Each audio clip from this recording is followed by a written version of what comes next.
नमस्कार, मी निखिल गंभीरे sir.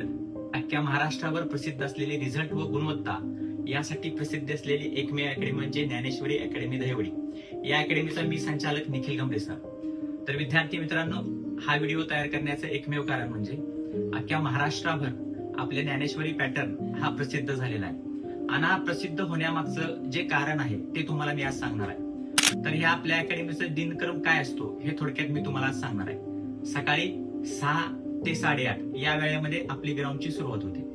8:30चं ground झाल्यानंतर आपण विद्यार्थ्यांना त्या ठिकाणीच ग्राउंड नंतर जो डाएट असतो तो तिथं खायला देत असतो. ग्राउंडसाठी आपल्याकडे मुलांसाठी 2 कोच आहेत आणि मुलींसाठी एक स्वतंत्र कोच आहे. ग्राउंड 8:30ला संपल्यानंतर 8:30ला मुलांनी व मुलींनी प्रत्येकाच्या वसतिगृहामध्ये जायचं आहे आणि आंघोळ करून 11:45ला लेक्चरला पोहोचायचं असतं. 11:45ला लेक्चरला आल्यानंतर आपलं लेक्चर 11ला चालू होतं. 11 ते 1:30 या वेळेमध्ये आपलं लेक्चर असतं. म्हणजे जवळपास 2.5 तास आपलं लेक्चर असतं. रोज आपलं एकाच विषयाचं 2.5 तास लेक्चर होतं. असं करण्याचं कारण म्हणजे काय की आपल्याला एखादी संकल्पना अगदी शून्यातून ऍडव्हान्स पर्यंत ती समजते. म्हणून आपलं रोज 11 ते 1:30 एकच विषय शिकवला जातो.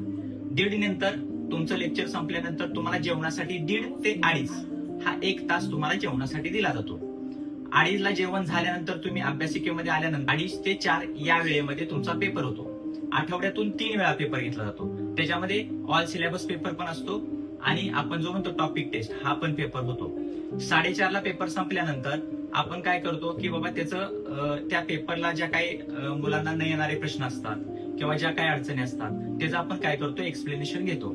ते झाल्यानंतर तुम्हाला 4:30 वाजल्यापासून जवळपास 8:30 वाजेपर्यंत अभ्यासिकेमध्ये अभ्यास करावा लागतो. 8:30 नंतर अभ्यासिका झाली की तुम्ही जेवायला जायचं. अगोदर मुलींना जेवण मिळतं आणि नंतर मुलांचा नंबर असतो. जेवण झाल्यानंतर मुलांना 10:30 वाजेपर्यंत अभ्यासिका असते व मुलींनी लगेच जेवण झाल्यानंतर रूम मध्ये जाऊन आराम करायचा असतो, जेणेकरून सकाळी आपल्याला लवकर उठता येईल. हे पूर्ण दिवसाचं नियोजन असतं. हे आपण तंत्र वापरल्यामुळं नुकताच जो आपला रिझल्ट झाला, आता जो पोलीस भरतीचे 2-3 महिन्यात निकाल लागले, त्याच्यामध्ये आपल्या ज्ञानेश्वरी अकॅडमीचे जवळपास 67 विद्यार्थी पोलीस झालेत. अजून वनरक्षकचे निकाल बाकी आहेत, अजून एक्साईजचे निकाल बाकी आहेत, असे भरपूर निकाल बाकी आहेत. 2025 म्हणजे मागच्या वर्षी एकूण निकाल म्हणजे पोलीस असेल, वनरक्षक असेल, एक्साईज असेल या निकालामध्ये जवळपास 169 विद्यार्थी आपले यशस्वी झालेत. आणि अगदी कमी वेळेमध्ये ज्ञानेश्वरी अकॅडमी ही रिझल्ट व गुणवत्तेसाठी या कारणामुळेच प्रसिद्ध आहे. या ठिकाणी मराठीसाठी स्वतंत्र शिक्षक आहेत, जीके साठी स्वतंत्र शिक्षक आहेत, गणित बुद्धिमत्तेसाठी वेगळे आहेत, इंग्लिश ग्रामरसाठी स्वतंत्र शिक्षक आहेत आणि